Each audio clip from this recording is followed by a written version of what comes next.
Hello, I'm Pamela Davitt, Vice President of Business Development for Data-Guard365. I've been in IT since the turn of the century and in security for the past 5 years. I'm passionate about sparing companies the losses associated with cyber attacks. Data-Guard365 is part of a 30-year legacy built upon expertise in information technology, HIPAA compliance, and cybersecurity. My job is to educate those who have not yet chosen a cybersecurity partner, probably one of the most important decisions CEOs will make in 2021. There are many options in the marketplace. With Data-Guard365, you can rest assured that you will have the most advanced resources and technology in the fight against cybercrime. Regardless of your role in the company, we know you are taking seriously putting heightened security in place to the best of your ability and resources. Our podcasts are designed to, together with our network of experts, provide relevant insights to help you make wise choices when looking to heighten that security and strengthen your position with those with whom you do business. Thank you for looking to us for input and for better understanding of the current cybercrime landscape. We look forward to hearing from you with questions and topics that you'd like us to elaborate upon. Don't hesitate to begin the dialogue. Richard May is our guest today on this podcast. Thank you for having me. You bet. Richard is in charge of national cyber practice for Epic Brokers nationwide, and he is a wealth of knowledge, and we're excited to have his answers to questions that our clients are asking and that we know are really relevant at this point in time. So with no further ado, we'll just go right to those questions, Richard, and we thank you very much for being willing to take your time with us today. Again, thank you for having me. It's a pleasure. You bet. Tell us, how are policies changing in your industry? So right now, there's an awful lot of claims activity around ransomware. So ransomware is really driving an awful lot of the underwriting processes for all of the insurers. That means that they're really starting to dig in to a much deeper level on the security maturity of the potential clients that they're working with. And as a broker, we're working with our clients through those processes to try and present them in the best way to the insurers. So some of those things, for example, can include making sure that the ransomware supplements they're asking for, that when you answer those answers properly reflect the depth of the security processes you've got in place. Excellent. We're curious to hear too how you define data and information assets. So insurers look at a couple of different big ticket items when they're going through their rating process. One of the fundamental drivers, and this might seem a little odd to those outside the insurance industry, is actually revenue. So that's one of the primary drivers. But past there, they'll normally ask you how much personal information, personal health information, credit card data, or biometric data you're storing. And they use that, the number of records, as a second gauge for their rating process. The third gauge, which is really goes down into the fine detail of the security processes, things like whether or not you've got multi-factor authentication on all of your accounts, whether you're doing that just for admins, if you're using separate admin IDs. Those kinds of questions are also driving the underwriting process much more than they did even 6 months ago. What that means in the real world is that an organization that, for example, isn't using multi-factor authentication, many insurers will decline out of hand. Interesting. It's not so strange when you talk about how it affects revenue stream, because we know with a cyber attack, you can be down for weeks, sometimes months, and that with encryption codes, if you pay a ransom, you don't necessarily recover all your data. So that makes sense that you're looking at that. You mentioned the number of records and looking at that as a parameter. Tell us about the differentiation of health records versus other personal information. Right. So health. better. So health records are usually more valuable to the criminals because they contain a lot of background information. It's fairly common for them to have information about who your parents were, for example. And that means that the bad guys can use that information on a much longer term basis to try and get either loans or other financial record type information or credit cards using your information than just from a social security number and from a name. Coupled with that, of course, health records have special protections under HIPAA as well. And if you lose healthcare records, which are covered by HIPAA, the Office of Consumer Rights, OCR, would normally launch an investigation, and they do fine people if they decide that the security didn't meet the necessary reasonableness standards. Interesting. You should mention the healthcare and the weightiness of those records.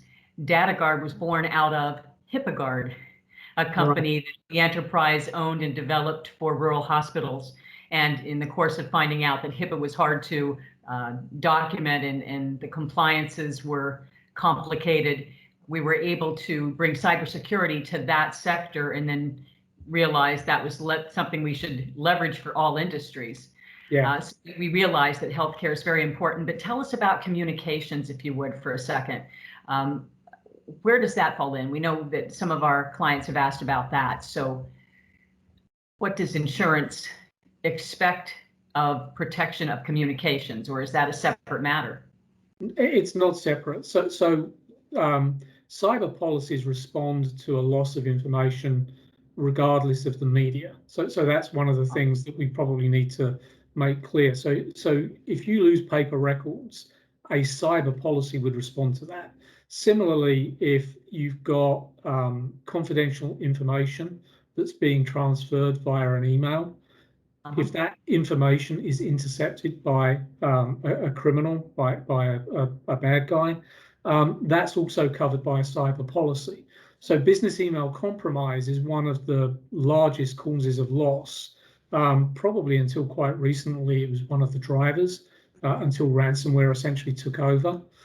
So insurers are quite used to that. So when we look at the information they ask for, they do make a lot of focus around how your email is set up. So are you using web-based email? And if you are using web-based email, do you have two-factor authentication? They'll ask you some more technical questions.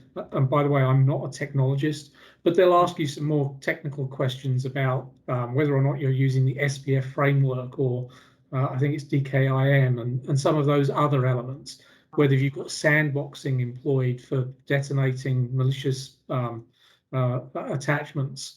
It's very important to the process because, of course, email is often the route in for the ransomware still. Okay, so there are levels of loss, hardware and network breach. What is the impact of a cybersecurity partner or a do-it-yourself approach?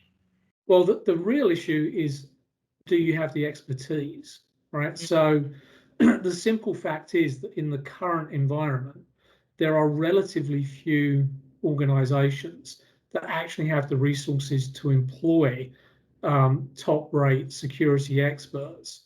So for many organizations, whether they've got an internal IT team or if they're using a managed service provider, extending the team to an external managed security services provider, in my opinion, is often essential.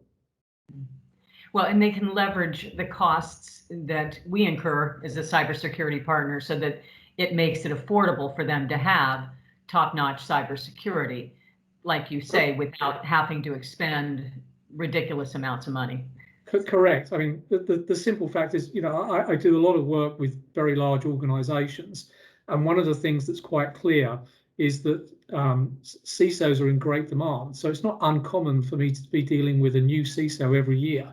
And it's not because these guys were bad, it's because they're going to new opportunities. And the same is true down the entire security chain. They're massively in demand. Yeah, truly. Do you pay claims more readily? This is a curious question we really would like an answer to. Do you pay claims more readily and for larger amounts when the insured has a cybersecurity partner or not? That doesn't really play into the adjustment of the claim. It can be easier for the claim to be adjusted if the technology was deployed correctly in the first place, right? So, for example, that you've got good logs going on to record events, which means that when the forensics come in to try and figure out what went on, it's easier for them to do that, and it helps resolve the issues faster. But in terms of the ultimate resolution of the claim, not specifically. The policies respond to the liability or the first-party costs that were involved in that process, and that's largely independent of the technology or the technology provider. But again, there are some elements which are important around the time frame based on the quality of the technology that was deployed, including things, for example, like the quality of the SIM, the logging, the 24/7 SOC. Those things can make an impact, but it's not going to actually change the process from the insurer's point of view. Okay, good to know. Something that we're providing our customers right now, because it's a hot button, is a statement they can put on their website that speaks to the fact that they will not compromise their constituents' data. And we know that this is called risk, if you Google it, risk supplier, supplier risk management. There we go. And this is promising that you won't jeopardize the people with whom you do business's data, and that they're in their good right to ask you to document that you've heightened your security, your cybersecurity, so that they don't become compromised. How do you look at that from an insurance standpoint? Are you insisting on those? Yeah, so from an insurance point of view, supply chain risk is covered within a cyber policy. So insurers do want to know what you're doing to actually identify, track, understand the cybersecurity exposure from your downstream and upstream suppliers. There's now an industry around doing that, which has got nothing to do with insurance, with a number of different security scoring companies like BitSight, Security Scorecard, Science. There's probably at least another half dozen, all of whom are aimed at trying to allow you to understand the security maturity of the organizations you're doing business with. And insurers do actually tap into that, right? For obvious reasons, that information helps them in their underwriting process. The only thing I would say about that is that in our experience, there's a distressing number of false positives that come up from those scans. So we do spend a fair amount of time when insurers have run those scans, going back to our clients to understand which of the identified issues are actually real or not, as the case may be. Interesting. And this is why, with a cybersecurity partner, Data-Guard has artificial intelligence, which is behavioral detection, the dynamic behavioral detection versus the static antivirus, former way we used to thwart cyber attack, right? And with artificial intelligence, that tracking and documenting that you're looking for as an insurer is easier to find. You'll find those false positives quickly, readily, and you'll also see what's really going on, the breaches that are mitigated. Is that something that you appreciate from the time standpoint needed to use? Right. Just to be clear, I'm a broker, not an insurer. So I'm acting as the intermediary for the buyer of the insurance. That's why I spend the time going back to them, working with them to try and present them in the best possible light. The real thing that either an MSP or an MSSP, depending on the specifics, should be providing there is ensuring that those false positives, and remember, these are external scans, right? So it's not touching the internal network.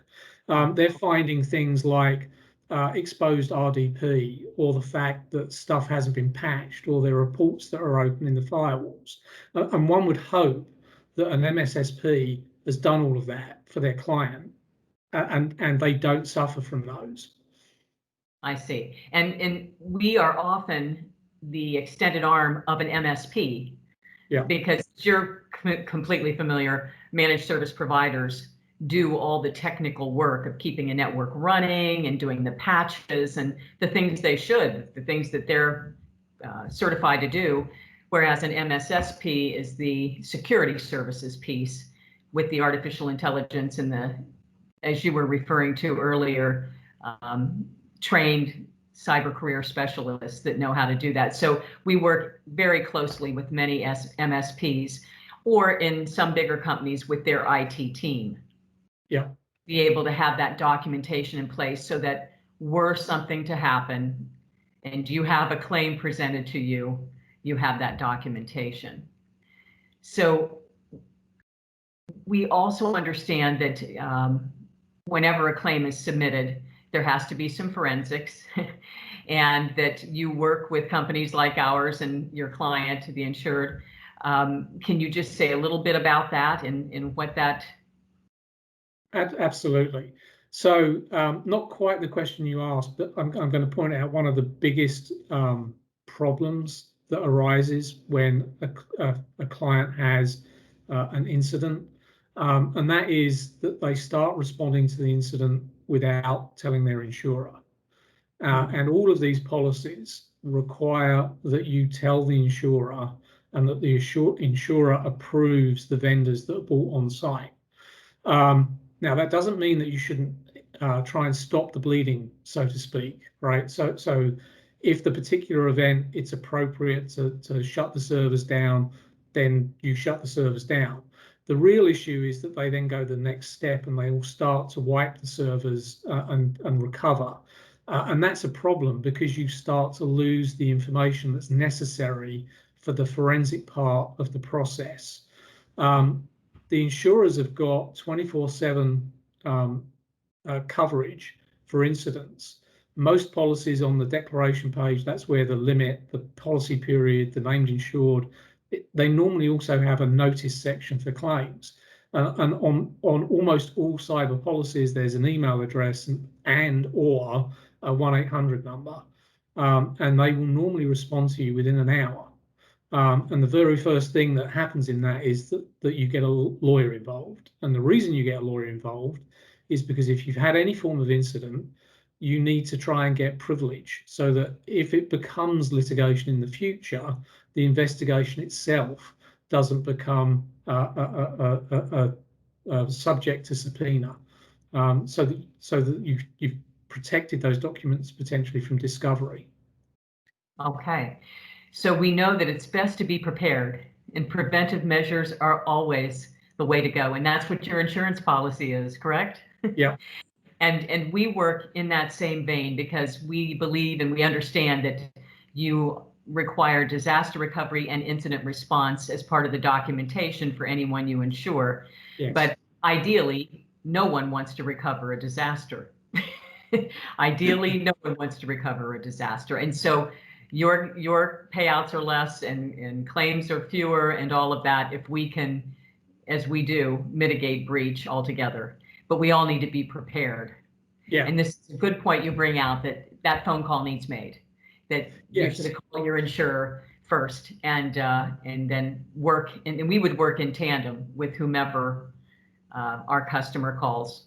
Right. So as we're on the subject and while it goes through my mind, one of the other issues that we find is, of course, we're all used to storing documents electronically, including our insurance policies. And if your drives have just been encrypted, you can't get to your insurance policy. So so all of your policies, the one that you need, this is the irony, right? So of all of your insurance policies, the one you need in paper, somewhere sensible, is your cyber policy. And that should be in your disaster recovery notebook or your incident response notebook, shouldn't it? Absolutely. Part of your policies and procedures. Okay. Yes. Good to know. Oh, you've got so much insight. We really appreciate these answers. We needed it from an expert, and we're getting just that. Tell us about the federal OFAC list as it's expanding. Do you find that they're enforcing those regulations more strictly now about not paying cyber criminals? So OFAC have always required that you not pay any entity or individual on the OFAC list, and if you do, you're subject to some pretty hefty fines or penalties. The way that the process has always worked is that the breach coach, so the law firm, and the forensics team work in conjunction to figure out whether or not the specific attacker is one of the entities or individuals on the OFAC list. If they aren't, then all of these policies provide for the insured to make a decision to pay the ransom. And if they do that, then the insurer will reimburse them for the ransom payment. In most instances, it is what we call indemnification. So in almost all instances, you actually have to pay the ransom first, and then the insurer will pay you back. But insurers cannot do that if the entity is on the OFAC list. So even if you make a decision that you're going to essentially breach OFAC, at that point it's your own money, and you also run the risk of being in serious trouble with the US Treasury. Good to know. Again, back to, wouldn't it be nice if we can prevent breach? Yes. Just keeps coming back to that, doesn't it? I am looking at some live questions that are coming in, and I think I want to go ahead and ask you these from viewers that are interested. They want to know, what is the advantage of using a broker like Epic? So really it boils down to expertise. And maybe I need to take a step back and just describe more appropriately why I'm calling myself a broker. There are really two forms of intermediary in the US that act between a buyer and the seller of insurance, and one's called an agent, and the agent actually represents the insurance company. They're not representing the risk purchaser or the insured, if you will, on those policies. That's right. So whereas I'm representing the buyer of insurance, I do not represent the insurer. Also, commonly, agents only have access to one or a couple of insurers. I deal with dozens. So I have the ability and the expertise to go and shop across multiple insurers, including going into, for example, the London market, Lloyd's. For larger risks, I use the Bermuda marketplaces. So we access insurers essentially on a global basis to get the necessary risk transfer for our clients. And we provide a level of expertise around this. Just to give you an example, I've now been doing cyber essentially since it appeared in the early 2000s as a truly viable product. But I've been doing insurance. It grew out of E&O, errors and omissions insurance. I've been doing that for the best part of 40 years. Very good. So you really have the options available to your insured. They're getting the best coverage for the best prices and all risk covered. Right. That's yeah. great. So cyber policies are not standard, right? No. Many policies that you're familiar with are auto policies, general liability policies. The policy forms themselves are basically, most of them are issued by an organization called ISO, not the International Standards Organization, it's the Insurance Services Office. And most insurers use those same forms. That is absolutely not true on cyber. So the forms are very different. They use different words. They group the risks in different ways on those forms. So unless you actually understand what's going on, it can be very difficult to understand those policies. When we spoke before, you and I, before this podcast, you were mentioning about when we talked about what was the single most important thing that an insured could do, and that we as their cybersecurity partner could do for and with them. And you mentioned the insurance document and the questions that are asked on that. Do you want to elaborate on that a second? Because that was really useful. Absolutely. So as I mentioned, insurers are really digging into the cybersecurity maturity of the organizations they're insuring. And they do that really using two documents. One is the application for insurance. Those documents are relatively static. They don't change very often. And part of the reason for that is that they're actually filed with the state insurance commissioners, and it's a process to change them. But all of them are now also using what they're generally being referred to as ransomware supplements. And those ransomware supplements are changing based on what's happening in the real world. So you can combine those two documents and look at the questions that they're asking on those two documents. And it really gives you a roadmap for the kinds of security to have to prevent a ransomware attack or a cybersecurity attack in general. So you can consider them as a checklist, right? So they usually have very obvious right answers and very obvious wrong answers. So you can run through those documents, and they're normally written. I'm not a technologist, but most of them I can read the question and understand what's being asked. I might not know what SPF is or DKIM, but I know that based on the application form, I should have it. Good to know. The co-founders of Data-Guard are of that same mind, and we do some of that. And we will continue to keep an eye on the most current forms you use for that very reason, because we too think that is the best roadmap we can advise our customers to make sure that they're following and that we are supporting them in doing that. And what we provide is, as we understand it today, currently what you require. So we need to just keep abreast of that document and make sure that any new questions that come out there we're aware of, and we'll do just that. Another question that was coming from the audience here is, what are my advantages seen through your eyes as the insurance provider to locking arms with a qualified cybersecurity partner? In many ways, it mirrors working with a broker, right? It's expertise. It's expertise that you can't afford to have in many instances within an organization because of the demand for security expertise. So working with an MSSP gives you access to that higher level expertise, which one hopes would reflect in the real world in a lower overall risk for you having some form of incident, some form of breach. And just as an aside, as I'm using those words, if you do have something happen, it's an incident. It's not a breach. It's not a breach until an attorney tells you to call it a breach. We'll remember that. They're the ones that determine the right. The reason is if you vocabulary. If you start calling it a breach, arguably you've triggered the breach notice laws. Right. Okay. So it's an incident. Very good. Good to know. Richard, this has been very useful, I am sure, to everyone that's watching. I know I've learned a lot today. Appreciate your time. I think we're going to do a second one of these and a little deeper dive even, and we will keep everyone apprised of when we do that. But we thank you for your time today, and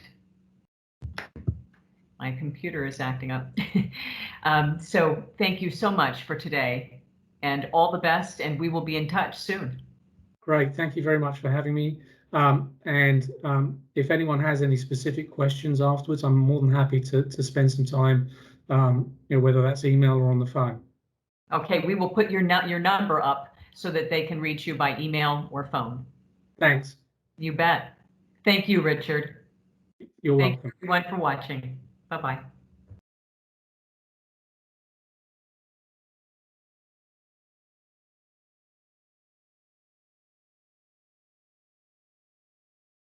Let's welcome